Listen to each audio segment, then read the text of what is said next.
Nice. Hello everyone. Hello everyone. Welcome to the Flatpack Show, episode 94. How is everyone? Good. Not too bad. I'm your host Good. Flatmeister. We've got my co-host Switchpoint. Hello. I've been here way too long apparently. I'm 2 days past retirement. Okay. We've got Nerd Waffle as well. I'd like to point out to everybody, just in case they don't know, Lord Beers is actually the reason why the dinosaurs are extinct. Yeah, I believe that. he kind of like he turned wrong in his sleep, and then like a meteor just kind of hit Earth. Yeah. And we've got we haven't got Crumple Point unfortunately, but he's still a member of the Flatpack.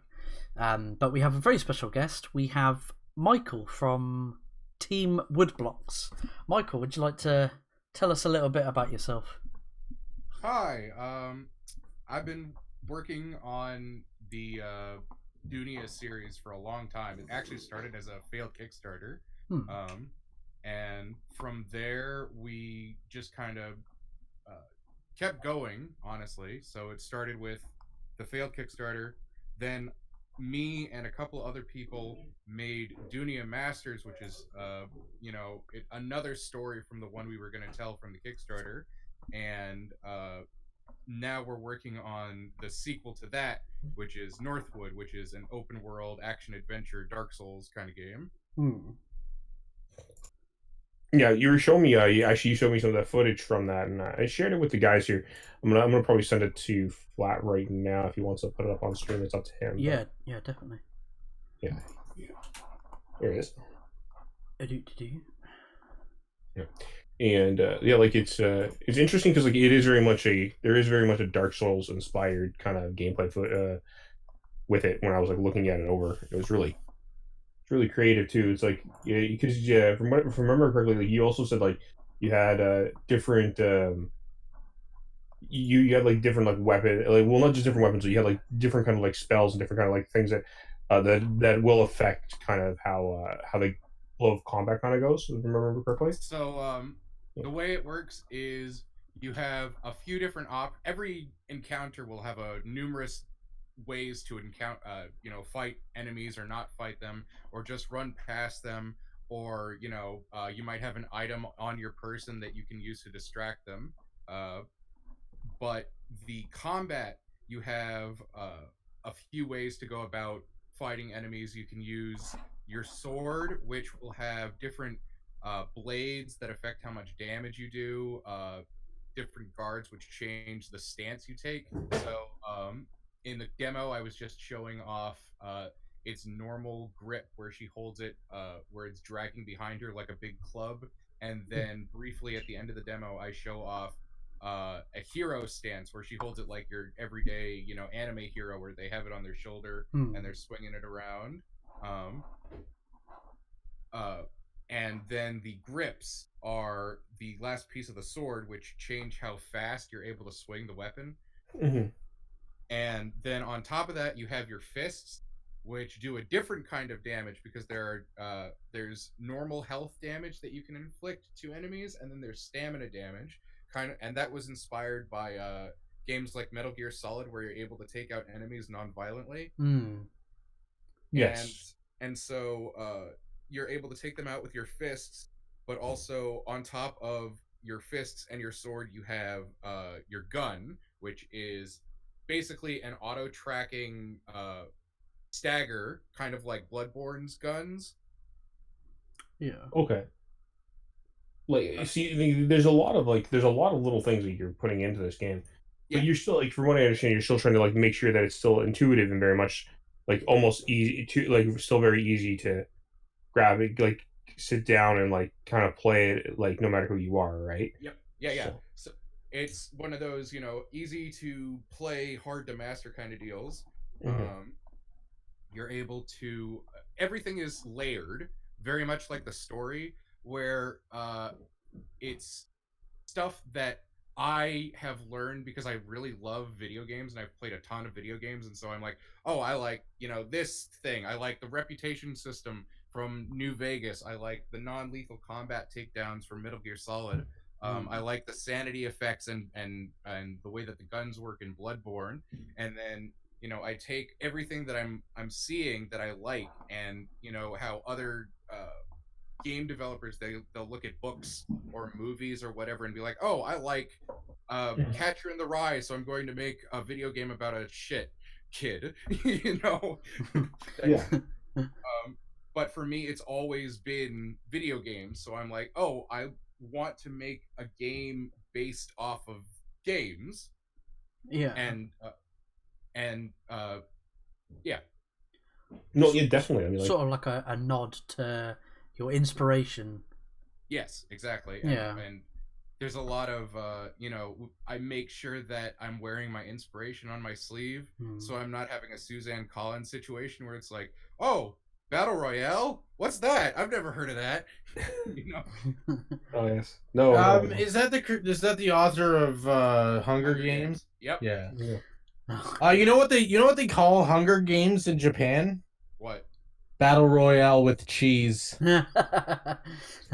See all the movie references there? That's what I do on this show. Oh yeah. No. So that's his specialty apparently. No. So when looking at this game, like from what I understand, like it looks like you're going for a more controller based combat style. Yeah, we're definitely more focused on using a controller, because one of the big things that I like about Dark Souls over, let's say, Neo, is that there is this complexity to everything you're doing, but it's simple in the hands of the player. So with Neo, the reason I don't actually really like Neo that much, but I love Dark Souls and Sekiro and Bloodborne. And the reason is because I feel like Neo gets too complicated with what it expects from the player. You have your different stances and all that, but in Dark Souls, it's like, oh, you switch out your weapon, and then there's a different way to attack with that weapon in every kind of circumstance. So you're falling and you attack, you'll do a specific kind of downward attack. You're running and you attack, you'll do a specific kind of attack. And it's not switching out, oh, I want to do a high stance because I'm fighting an enemy that's doing a low stance kind of deal. Yeah. And go ahead. on. Sorry. No, you had more you wanted to say there. No, keep going. Oh no. Well, I mean, sorry, very well. Go ahead. Oh, I didn't say anything. It was me. I was about to say, it's an American-Canadian standoff this time. It's an American, British, Canadian versus Canadian up in here. Anyway, go on, Switch, or whoever was. Well, no, Waffle, if you have Flat, if you have a question, go ahead, ask. I mean, No. I was listening to you. Go on. I'm watching this the trailer as well while listening to you guys. For sure. So like so you're basically, so you said you're introducing like different type of stances and stuff like that also as well for combat. So are those stances based only like are they based off of like actual fighting stances, or are they based off of? They're based off of well, the first stance is based off of what it would be like if an anime character was reliant on realistic or more realistic physics, where they have this huge freaking giant club of a weapon and they can barely lift it because it's so heavy. And then the second stance is once again based off anime only. It's a character, or like Cloud, for instance, who's able to swing that huge weapon around like it's nothing. And then the next stance is based off of how you hold a lance. And I don't really have an inspiration for that, except I guess the Grand Lance in Dark Souls 2, where it's this big pointy thing that you're running at people with. I mean, you can always take a look at the Lancer class in some of the Fate games as well. Terra is another one that has a really good Lancer class. Yeah, for sure. Like, I mean, there are a few other Very few options to look at Lancer. Actually, that one's a very like not as popular. I find like Lance. Not that it isn't cool because I think Lances are pretty cool if used properly, but I think like it's actually like a not as oftenly used. I find in regards to like when it comes to combat. Yeah, most people So, want to be the one that's swinging around the sword yeah, or the hammer. People or the people like their people sword. like their big hammers or their swords. I like my weapon of choice is a jackhammer. I'm gonna bring the jackhammer upon people. Oh, and this is my game is really complicated, so sometimes I'll actually forget something that I want to talk about. So another thing about each stance is that it has a transformation attack, which changes how like mechanics of the blade. So for the first one, you're able to plant it in the ground in front of you and just leave it there, and it becomes a stationary shield that you're able to run around and use Oh, as cover. That's cool. that's such a really cool mechanic. Like, that's something very different too. Like, Yes. Yeah, that's really cool. It's like, yeah, take that, Dark Souls. You didn't think of that, did you? there you go. I got one. I got one above you. I got you beating one area of Dark Souls, at least. And This then one the there. plan for the hero stance, where you're holding it like an anime character hero, is that you're able to switch between what hand you're holding it in. Yeah. Okay, so like you can have a preference of like left-handed or right-handed kind of Mhm. stances. That's actually really great for customization. I don't think Dark Souls or Sekiro or any of those type of games actually introduce something of that nature at all.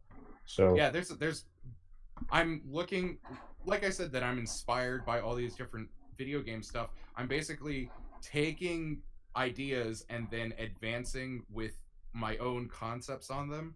So, you know, like I said, with the non-lethal takedowns, uh, when you do that, it's not just a knockout. It could be the character goes down on one knee with their hands up and is like, "Please don't kill me," you know, that kind of Mhm. scenario.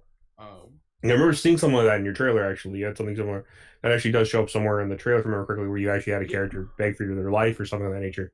yeah, you had basically, so every encounter is unique because none, as I explained in the trailer, none of the characters are just nameless grunts.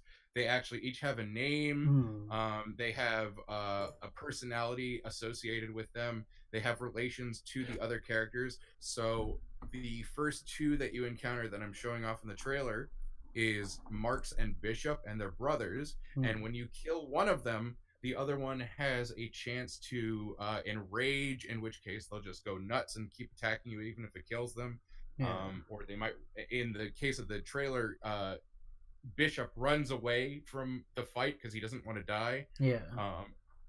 And so you have any kind of, basically every encounter I'm approaching like a mini boss. So there aren't going to be, you know, a million enemies that you have to fight. It's going to be, oh, I have to defeat these one or two enemies that are standing between me and progress, or find some other method of getting around them. So that's what I enjoyed about what was the first game? Shadow of Mordor? I think that was the first one, wasn't it? Where with the Nemesis system, where all of the orcs had names and personalities and fears and strengths and weaknesses. Oh yeah, that thing is so complicated. I have no idea how they did it. Look at that guy. He doesn't even have a name tag. So my question is, like, actually I have a comment. It must have taken a lot of work to try to sort of get everybody to have like all the villains and stuff instead of having them as just random thugs. It must have been a lot of work to have them have their own personality and name and stuff like that. For me, I've actually found that part to be the easiest part of making a video game is the writing, because Oh you know, yeah. I have a team and they're doing, you know, art and music and stuff, but all the programming and all the in-engine work, that's just me. That is all me.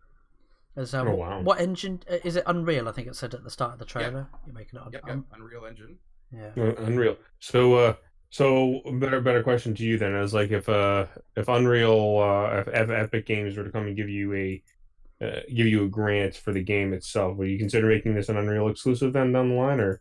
Well, I've actually looked into the way that the grants work, and for grants, those are no strings attached, so you're not beholden to Epic for anything. You can just take it and make your game, or snort it up your nose if you really wanted to. I'm pretty sure they have a clause against that where they're like, you can't spend this on drugs or something. But the only how dare they? The only way I'd be on Epic Store is as a non-exclusive. They'd have to either let me do a simul release, or I just would release on them later if they still wanted me. Well, I mean, like, so you're not really opposed. You're not opposed to a simul release or a later release at that point, because I know that like whatever game seems hot to them, eventually they'll come in and they'll say, oh, did you want to potentially get that grant and become like Epic exclusive? Sometimes they'll like offer a timed exclusive or something, right? Well, there's the grants that you can get from Epic, and then there's their deal to the Epic exclusive. Yeah. Which is like gigantic sums of dump truck money. Yeah.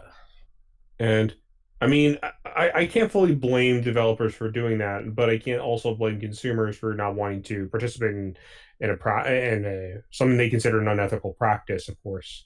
Well, at this point, if you take that exclusivity deal, you're signing your own death warrant, because everyone's going to look at you and be like, oh, they're just in it for the money. Yeah. But indies need the money, because obviously they're they're not a big. I think it's a bit more of a gray issue than people realize these days. You know what I mean? Well, going into the indie market at all is a gigantic gamble. So whether or not you're going to make your money back, that's part of the gamble. Yeah. And I personally think it's better to have an audience that respects and likes you over just giant dump trucks of money. Yeah, no, I'll agree with that. That's definitely like having your well, I mean, as an example, let's take a look at like I don't know if I'd call it an indie game 100%, but like let's take a look at Shenmue. Shenmue. Okay. Yeah. I was going to use them as an example because I think where they had made their promises to their fans. Oh yeah, you're going to get a Steam version of the game during the Kickstarter of the game itself, right? And then said, no, we're moving to Epic, and you have no choice, and we're not refunding you. And I'm like the least you could have done is said, okay, for the people who backed the Kickstarter, we'll give you a Steam version. It's not like I don't think that was outside of. I don't think that would have broken the agreement that they would have made with Epic at least.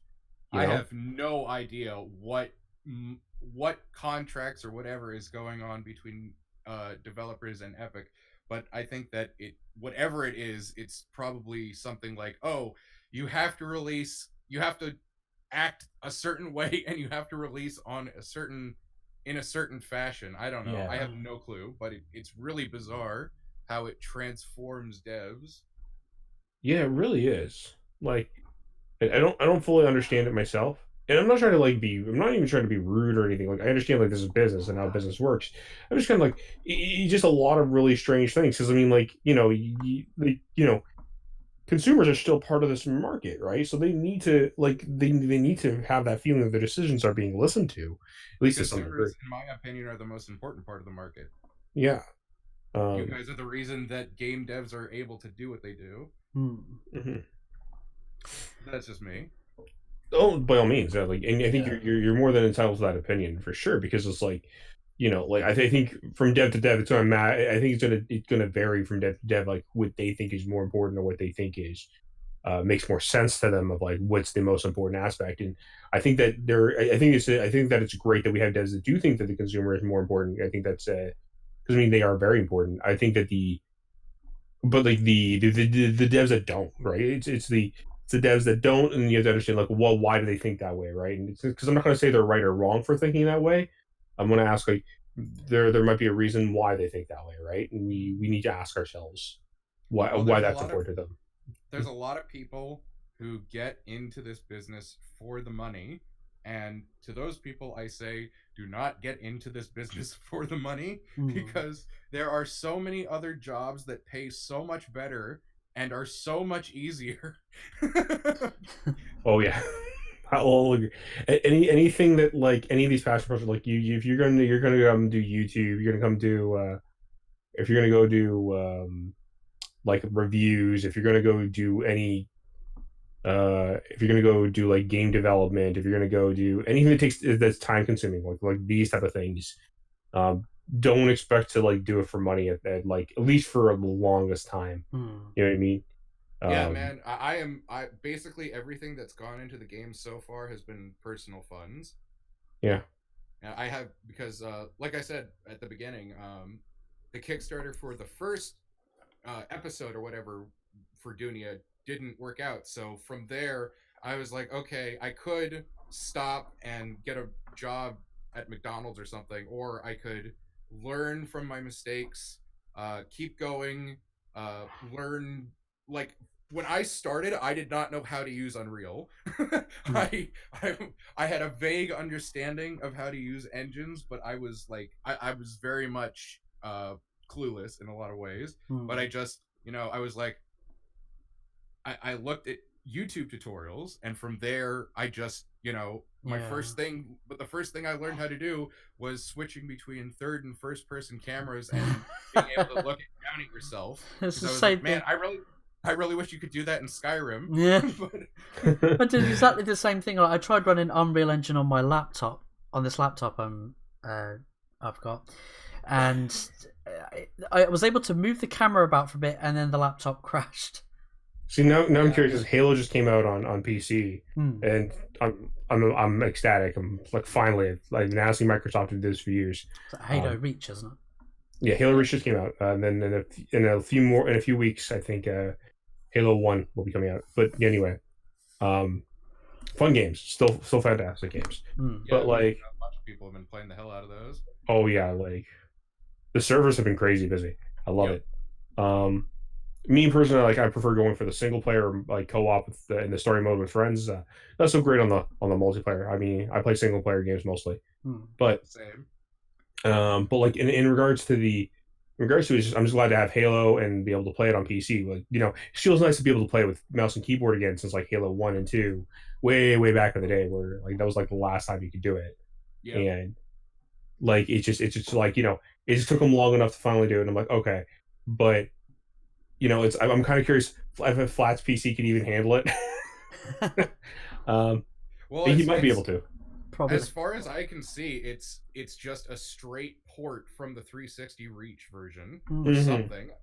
Because if you look at the stats, you could basically run it on a potato. Oh yeah, like because the thing is, you can run the base 360 version, or you can play the enhanced version, which is the Xbox One version. So it doesn't have fancy PC graphic settings, which I really hope they fix. Yeah, like honestly, I'm okay with that because like I've always been a proponent of better polys over like more polys, and when I say that, I mean like make your polys smarter, and like if you can make a game with like less polys and like work on bump mapping and on like texture mapping and like make it look better that way, like yes, I like agree. that's 100 times more impressive to me than a game that like just goes like balls to walls with like just making graphics. And a really great example of this is something like the new Resident Evil, like Resident Evil 2 remake that just came out. That game runs beautifully, like most any graphics card you have. You know what I mean? Like they've optimized that game ridiculously well. I'm surprised. You know what I mean? Also, like I think that's the RE engine. I think that engine that they're using is able to do things that I could not do in Unreal. Yeah. Like, can we just take a moment to appreciate that that a leak has announced they're doing a Resident Evil 3 Nemesis remake? Yes, I'm looking forward to that. The thing is, I still love the originals, and I think the great thing about these remakes is they're not like one-to-one remakes. They're actually like, they feel like actual new different games. So they go back.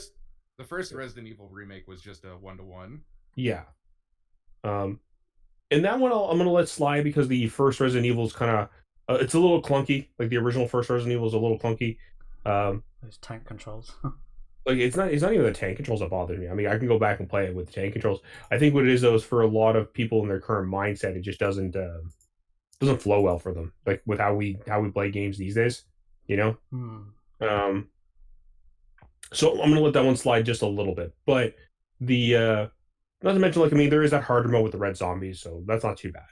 The um, but like with the Resident Evil 2 remake and the 3 supposedly coming through, the cool thing about those is I can go back, play Resident Evil 2 and Resident Evil 3 still, and those still feel like very different games because they're not one-to-one remakes. You know what I mean? Yeah. And actually, even some of the cutscenes and some of the weapon layouts are different too. So it's just like, they do definitely feel like different games. So I think that is kind of, I think that's just like appreciation. It also shows like a level of soul that they looked at the games and said, oh, well, what can we improve upon or like make better than what we had before, but still keeping like that tension and that enjoyment that people had of like Resident Evil 2, you know, Yeah. rather than like taking away from the Resident Evil 2 experience and just like throwing out a remake. You know what I mean? Mm. I just got the new Resident Evil 2, so I know exactly what you're talking about. Yeah, like It's really uh, great. no, it is. It's one of those things where you can definitely tell like this team who worked on it did love the original, but at the same time didn't want to take away from what people enjoyed of the original and still like make a fun like I full also experience. I feel like they also really liked 4, which is the one I started with. Yes, definitely. You can tell that they definitely did like 4. um, a great game too. I like 4 as well. Actually, pretty fun game. Um, I and think 4, 7, and now this remake of 2 are the best in the series. I couldn't get into 7 as much, and not because I don't think 7's a bad game. I just it doesn't feel like a Resident Evil game to me per se. Yeah, I get Uh, that. It feels yeah, more like like the Silent Hills game that we never got almost. Yeah. yeah, it feels more like that, Um, where with like 7, like where 7, like, and again, I'm not gonna say 7's a bad game. It's just like it just doesn't feel like the Resident Evil game I wanted. For me, Resident Evil 4 is definitely high up there. Resident Evil 2, the original as well as this remake, are really definitely high up there for me. Um, But so going back to your appreciation of textures over polys, you'll yeah. really appreciate Northwood then, because we try to make it so that everything is really simple for the animators. A good example of that is instead of having a fully modeled face and mouth and stuff, I took a point from Hat in Time and made it so that all the eyebrows, the eyes, and the mouth are all 2D textures that float above the face model. Oh, that's great. I love that. That's like, Yeah. And because of that, we're able to make all these different expressions and have the character look at things and do all this different stuff, and I don't have to burden the animator with it. It's just 2D textures. that's a great idea. And it's Yeah. actually the great thing about like Hat in Time, the actual character Hat Kid was able to create some really great expressions with that. Yep. Um, so Exactly. yeah, definitely that's a great idea. Actually, like I support that, especially like especially since like of course it takes away a lot of time. Look at that, that's great. Um, then you have and of course the like it also like it also allows for like certain expressions, like because if you have like any expressions, of course I think what really worked out for Hack Kid was there was like a few expressions that they were able to like get out of it that ended up becoming like meme based expressions, like the smug face and stuff like that Yeah. from Yeah. Hack Kid. I was um just the trailer. I like the little bit of shade that you throw, either that's intentional or not. It it goes where you choose how to play, and at the bottom it says control, freedom, anarchy, but each of them are in different colors: blue, green, and red. Is that a bit of shade at Mass Effect 3's ending? I can't say that it wasn't inspired by Mass Effect because I'm sure that I buried that in my subconscious or something. But for that, it's at the end. So we take another thing from Devil May Cry. I took the Devil Trigger idea, except combine that with Magica's magic making system. So it's like strength, stamina, health kind of deal. Yeah. And I also took the idea of getting a grade at the end of a mission or a quest or whatever. Yeah. And your grade in our game, instead of it being skill based where you're getting points or whatever, it's you depending on your actions during the quest or mission, whatever, you get uh, freedom, anarchy, or control. Where freedom is the hard choices that usually leave the least people dead. Um, Control is you're just exerting the control of the Northwood status quo, and you're just doing exactly what missions tell you to do. You're not thinking about them at all. You're not uh, trying to find other options. And then anarchy is you just kill everyone. and, Oh. and the plan is at the midpoint of the game, depending on what your most what what you got most in your mission gradings were you have a scene where those actions come to a head, and from there, if you did a bunch of freedom, then the game turns into an almost Phoenix Wright style game where you become a judge and you're making laws and stuff. Yeah. If you picked control most of all, then you're going to have the midpoint is going to continue on like you were playing up to that point. And if you picked anarchy, then it becomes a Dark Souls style world where everything's trying to kill you and you're just trying to defeat all the bosses. Cool.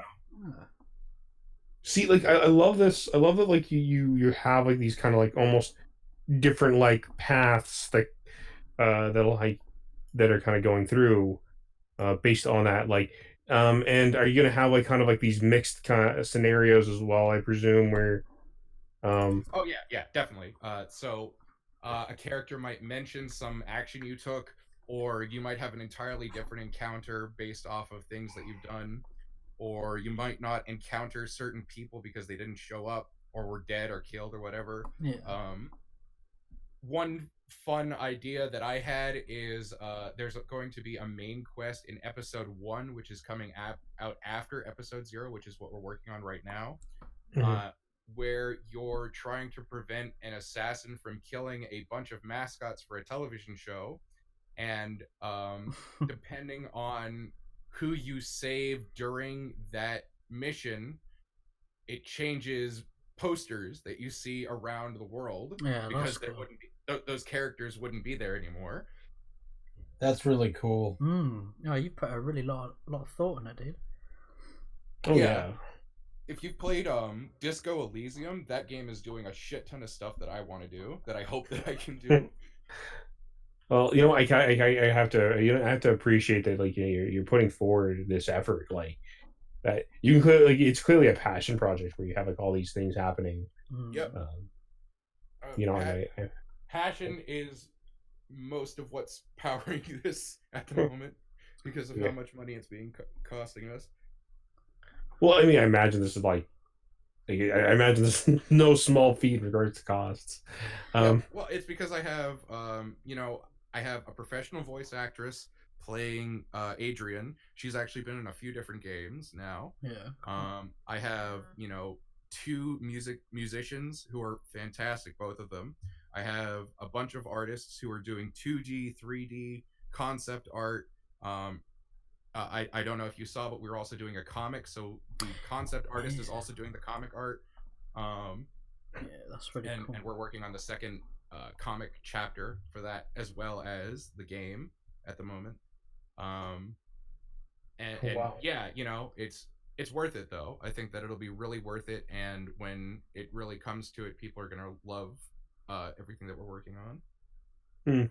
And I now, a silly question. You don't have to answer if you don't want to, because I mean, I know it can be embarrassing to actually even bring up the discussion topic. But what do you like? I mean, I know with companies, it's really hard to decide. Okay, what's a cut and what not to cut. And is there any kind of like content that you felt like, you know, you had to end up cutting, and you're like, oh man, I didn't really want to, but it kind of has to, for like to make the game kind of like flow better, or to make things like just make more sense. Oh yeah. I'm like, you know what? Cutscenes are kind of complicated and they take a lot of time. I'm gonna say screw that and just make it all gameplay. I think you can still tell a story without pulling people out of it and playing a cutscene. I think you can still tell exposition or or through dialogue. I think you can still. I agree. Half-Life did that perfectly. Oh yeah, Half-Life will. I mean, you were able to control the character the entire time. Going back to play like Half-Life though, I realize there's so many areas. Like when you're younger and you're playing that game, and you're like, oh wow, it's just like it's a technical marvel. But like when you're older and you're like, oh, you're playing, you find like all these areas are like you're just not really doing much of anything, and like people are like they're like talking, and you're just kind of like in an area, like just waiting for things to go by. So Just swinging my crowbar. yeah, like just waiting for my chance to actually finally do Swinging something. my chin. Like, as much as like Half-Life is a great game and it definitely like evolved things, you can tell like where like it was kind of the start of the controlled cinematic cutscene kind of moment thing. Or like, like don't get me wrong, not that I hate it, but it's just like you can tell where it kind of came from. Half-Life 2 definitely did it better. Yeah, I think. But even in that game, Half-Life 2, I feel, made a couple of concessions where it's not a quote-unquote cutscene, but it is a scenario in which you don't have control and the camera's being moved for you.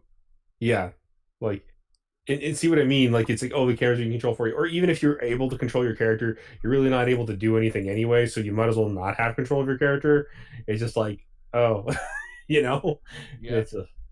It's like, and there's some games that do that nowadays, but I'm not going to say whether it's a good or a bad thing, because like again, this is all it's all based on the artist, kind of like what they think is better for the game and immersion purposes.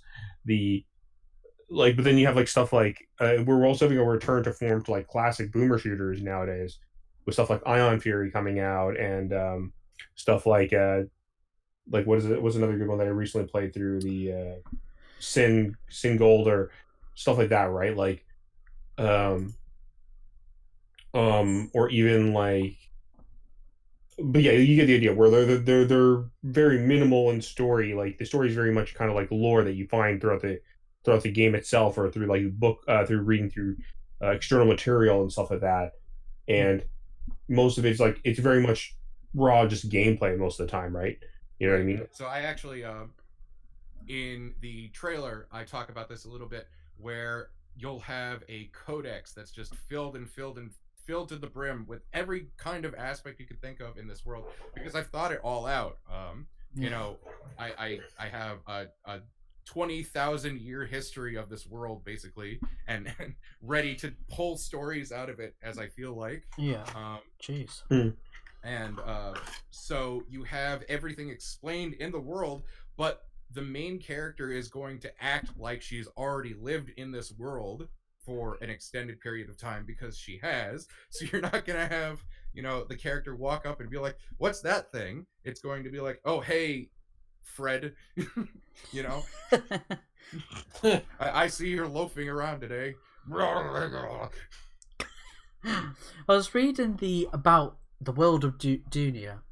And the website is a little outdated. I need to update that. Yeah, that's all right. I was reading about the description of the Northwood. What is it? This giant continent.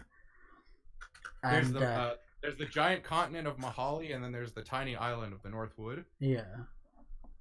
And I like what you said at the end there. It goes, while being technologically advanced, the Northwood society has evolved into a socialist dystopia. And I like that. What are you sort of tackling political themes? Like you're exploring them. You're not endorsing them like a lot of gamers tend to complain about games being politicized. Yeah, there are. So you play a secret police officer in an island city-state where everyone is related. So I can't exactly get away from politics there. Yeah, because it's kind of obvious in a lot of ways. But no one's a straw man. And I try to tackle multiple sides of a scenario without making anyone necessarily look like the bad guy. So an example of that is the main person who runs the Northwood. She is basically a superhero from a video game that we're never going to get to play, and she created and she runs the Northwood and makes it the way it is because she's trying to please the most amount of people that she can. And so she doesn't see what she's doing as bad. She sees as what she's doing as, for the greater good. But she's looking for a character like the main character that you're playing, who can disrupt that status quo and change things. Oh, I and see. and so you have characters who are like, oh, I like this system that I'm in, or other characters who are like, look at all this terrible shit that we have to do. And no one and they're all given in-depth characters. There will be characters who I feel like in another game they'd just be mustache twirling evildoer, but in my game they're gonna be oh, this guy actually has a point, and I might be like, oh, I wanted to side with him, and you'll get that option. Yeah. Well, oh, go ahead. Sorry, go ahead. I didn't want to interrupt you, Corey. I usually ask this later in the conversation, but if anybody had any, like, if you had any advice for somebody who, say they came up to you and they're like, hey man, I see what you're doing. You're making your own video game, and this is really cool, and I want to make my own video game. Where do I start? What kind of advice would you give them? As someone starting out, how would you advise them to do what you're doing? Funnily enough, I've had a couple of conversations like that already.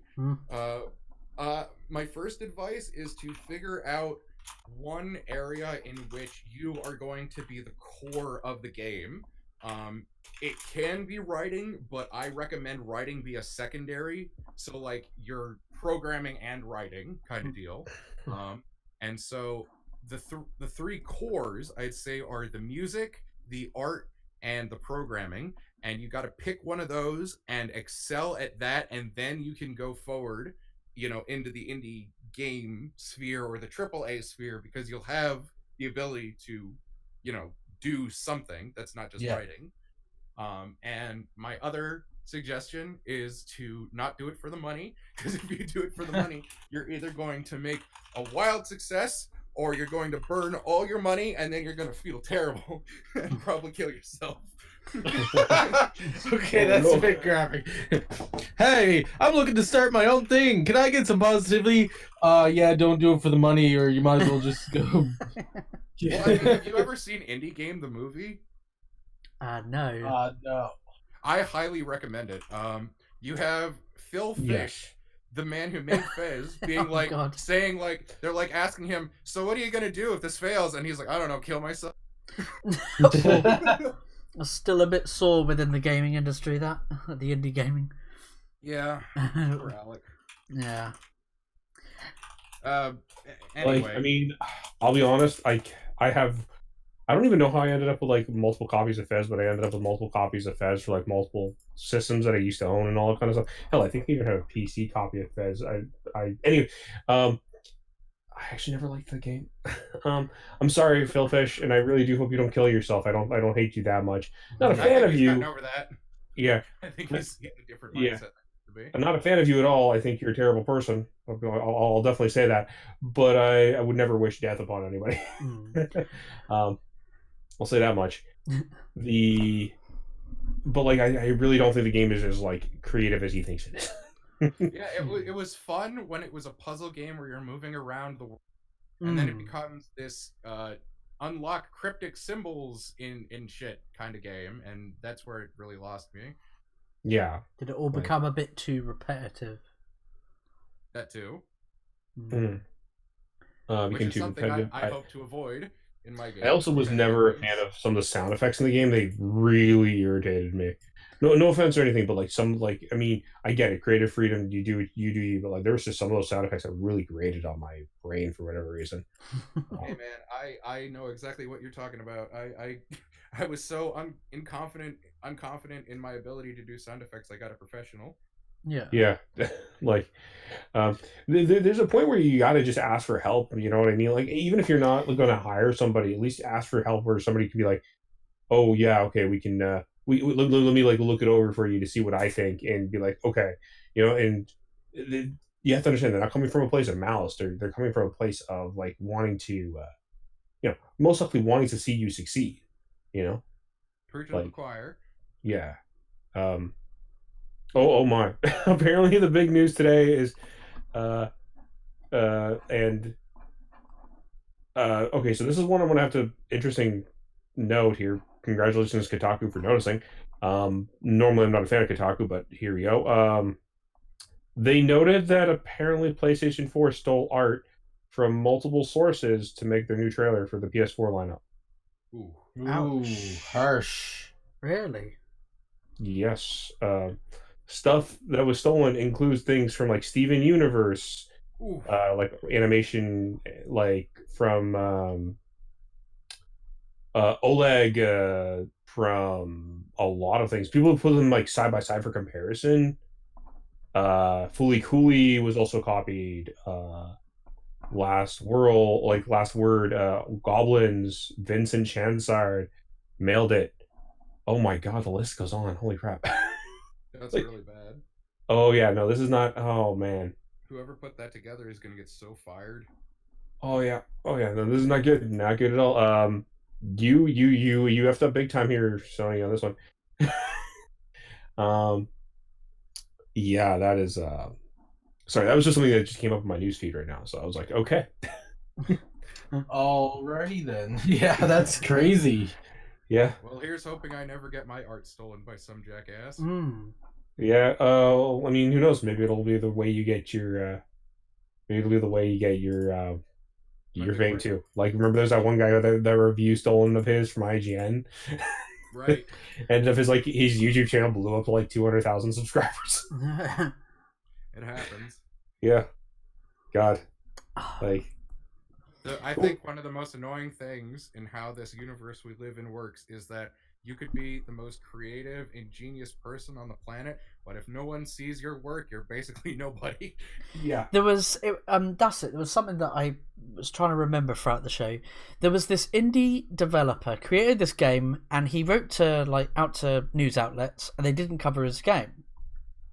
And he's like, "Why is Kotaku? They're not covering my cool little indie game that I've told them about. I've emailed them." So he then got a friend to pose as a female gamer and wrote and emailed Kotaku or DM'd Twitter, Kotaku journalists, and said, "Oh, I'm a female gamer and I'm facing harassment."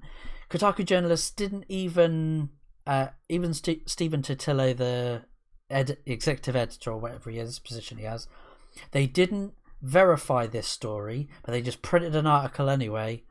And the indie developer was trying to prove a point that game journalists are not interested in covering indie games at all. They'd rather just quick clickbait, not even actually verify a story. And it wasn't until afterwards the developer pointed it out and went, yeah, that was one of my friends that we set up as a hoax. All of the details just seemed so by the book and so predictable. Well, I'm not a fan of Polygon or Kotaku, and I don't think they'll see my game very favorably. Well, especially when it says the Northwood society has evolved into a socialist dystopia. I see how they attacked Tim Surratt with his The Last Night. They were like, "Oh, he's a Gamergate developer," and I'm just lucky that I had nothing to do with that whole fiasco. I did not even know what the hell was going on when it was happening. But people complained about his game, the typical people that don't actually buy games or play them. They were going, "Oh, his game is a cyberpunk game in which it criticizes feminism and socialism." I'm like, and you're allowed to critique anything. Yeah. What's really annoying is that I get the feeling that even though I have a strong female protagonist who is not straight, they're still gonna find something to bitch about. Oh yeah. Oh, they'll always find something to bitch about. You'll probably have one angry gamer bloody saying that you're an SJW apologist. I used to like that site and that guy that runs that site, but oh my word, he went far, man. What's that? Friedrich Nietzsche's his quote: "Stare into the abyss, and the abyss stares back. Don't become the monster." Yeah. Well, what is it also? It was hell, a few things out of this. Even the Dark Knight, right? It's live long, die a hero, live long enough to see yourself become the villain. You know what I mean? Yeah. I was about to say, live long and prosperous from Star Trek. It's you either live long enough to.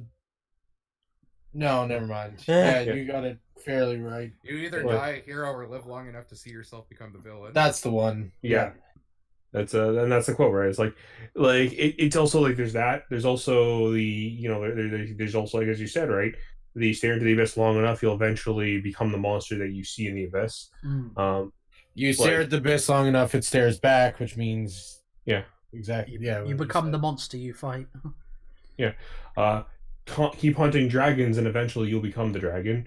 You know what I mean? Like Yeah. it's just, you know what I mean? Like it's constant. Like these people are looking for something to slay, but it's just never like when you're so busy looking for something to slay, are you really slaying the actual beast at one point?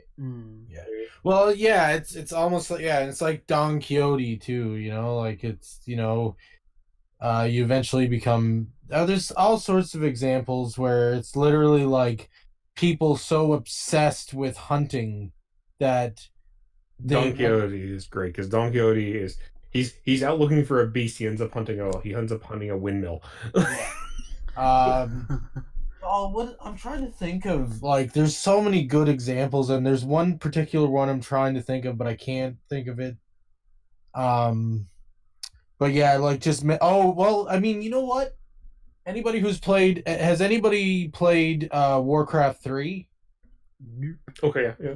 Yeah, King, like Arthas, the Lich King, he fucking was so obsessed with destroying oh, what's their name? Burning Legion. No, not the Burning Legion. The essentially a subsection of them, which was what he became the ruler of. Essentially, like that's one of the many reasons why I love the Forsaken. Okay. Yeah, eventually the first. Yeah. Anyways, like that's one of the reasons why I love Warcraft 3 so much, is because you get to see his descent into madness, and basically he was so obsessed with, which, his cause was noble and everything, like he really wanted to stop these dudes, but he was so obsessed with stopping the Forsaken army, that he was then became vulnerable because the bad guys took advantage of that, and he just continued to push and push and push and push forward with his agenda, and eventually became so obsessed he became the thing he was trying to fight against. I think you're really gonna like the comic book from us then. Yeah, I was looking through so- that on the site. It looks really cool. Institution this 14.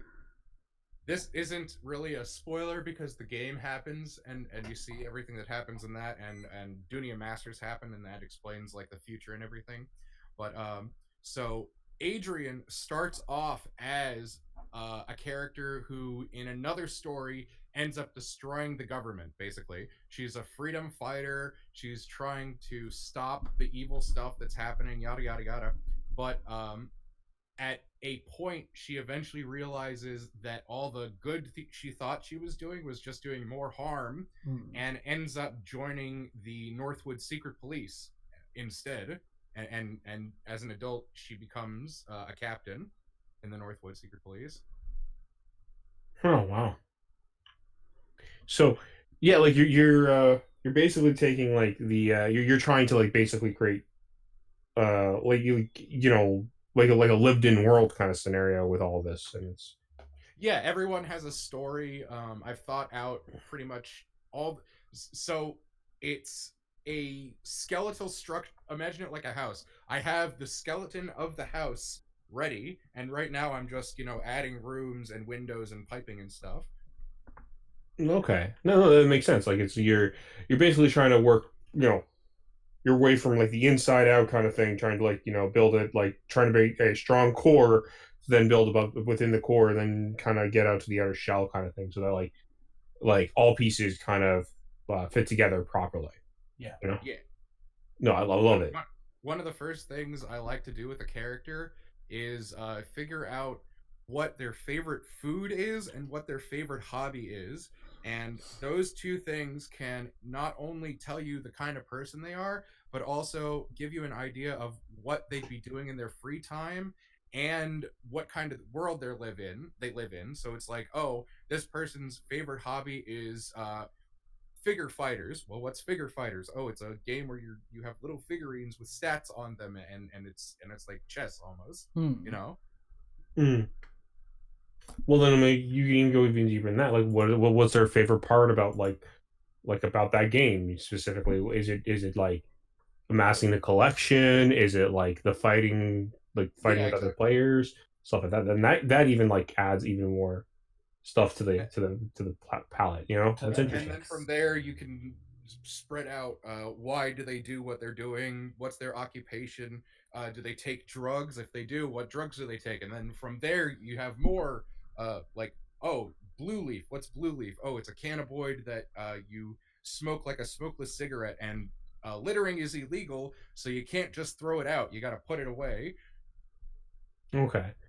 See, like, yeah, exactly. Like that's an interesting, like, no, these are interesting little tidbits, right? Like that add character foundation.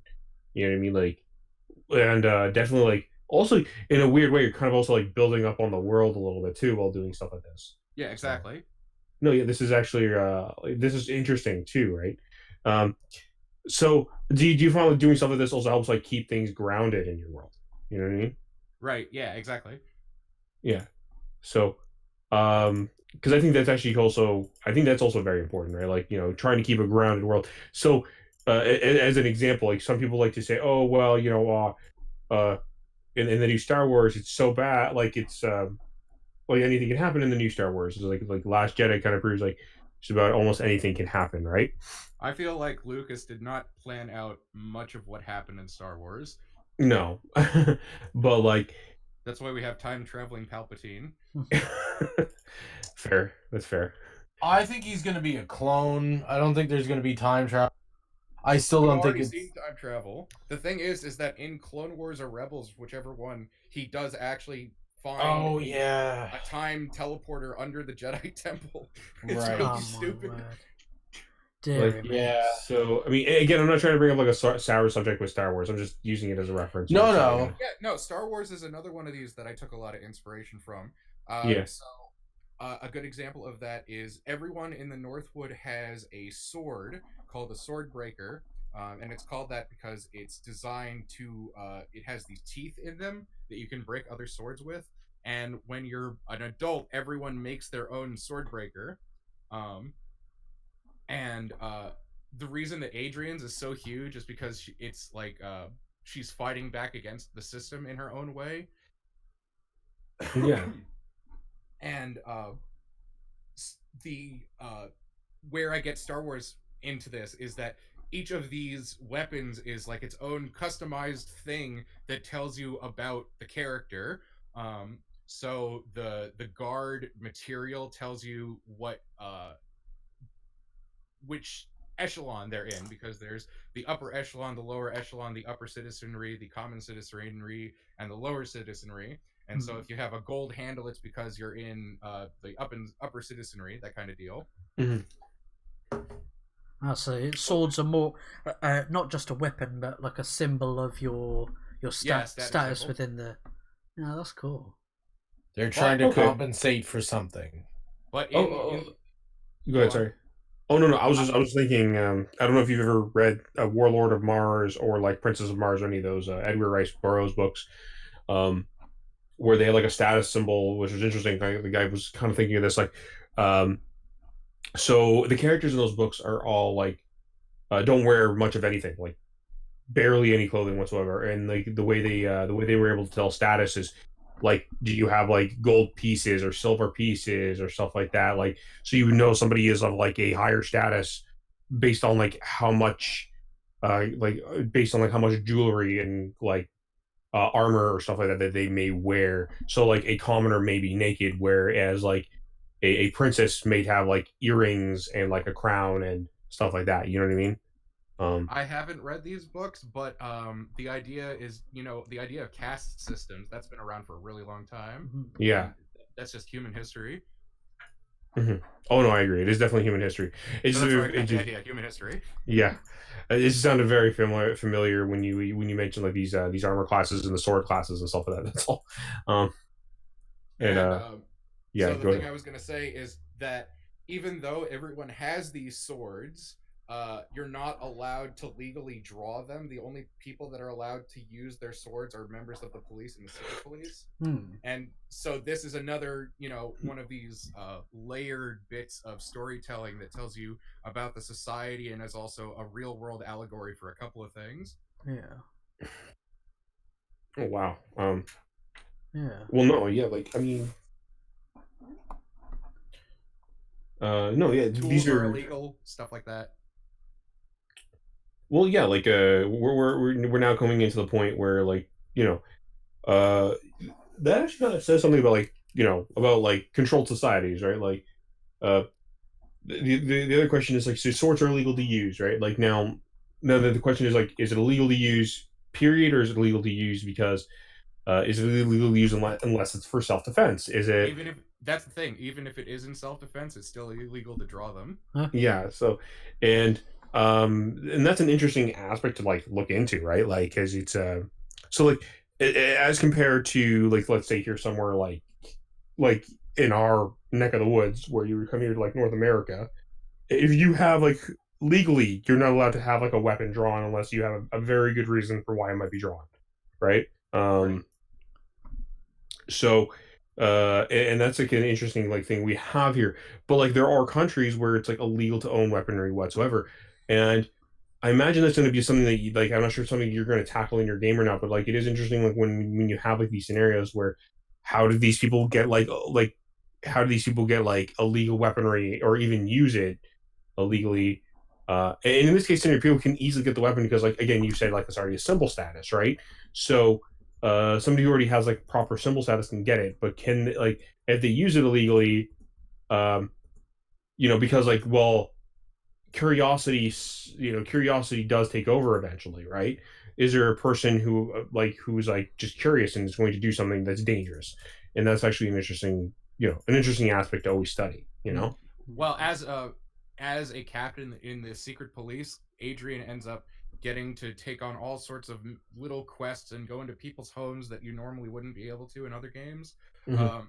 And so there is actually a quest or a mission rather where she ends up having to make the decision whether or not to arrest someone because they have cookware. Oh wow. Yeah, so like you're basically so yeah, like in these kind of create like weird scenarios because like now you're asking yourself, well, is this person all bad or is this person all good?